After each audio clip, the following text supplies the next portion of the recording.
তো তবে ভালোবাসার মানুষটাকে অবশ্যই যত্ন করতে হয়, অবশ্যই সম্মান করতে হয়, তাহলেই ভালোবাসা সুন্দর হয়। আজকাল ভালোবাসা তো মানুষের যত্ন উঠে গেছে, মানুষের প্রতি সম্মান উঠে গেছে। শুধু মুখেই বলে ভালোবাসি। আসলে মুখে বলা ভালোবাসার কথা কিন্তু বাস্তবে কোনোদিনও প্রমাণ হয় না। এই যে চুলাটা যেমন আমার অনেকদিন থেকে কেমন হয়েছিল, চুলাটাকে আমি যত্ন সহকারে সুন্দর করে পরিষ্কার করে নিলাম।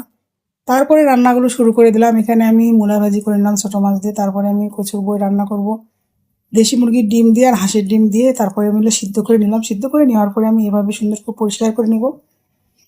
পরিষ্কার করে নেওয়ার পরে আমি রান্নাগুলো শুরু করে দিব। এই যে আমার ডিম দিয়ে রান্নাগুলো কেমন হয়েছে, তোমাদের কাছে যদি ভালো লাগে তোমরা অবশ্যই আমার পেজটিকে ফলো দিয়ে আমার পাশে থাকবা। এতক্ষণ ধরে যারা আমার ভিডিওটি দেখেছো মনোযোগ সহকারে, তাদের প্রতি আন্তরিক ভালোবাসা ও শুভেচ্ছা রইল। সবাই অবশ্যই কমেন্ট বক্সে একটু হলেও বলে যাবা যে রান্নাগুলো কেমন হয়েছে।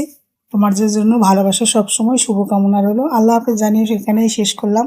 সবাইকে আল্লাহ হাফেজ।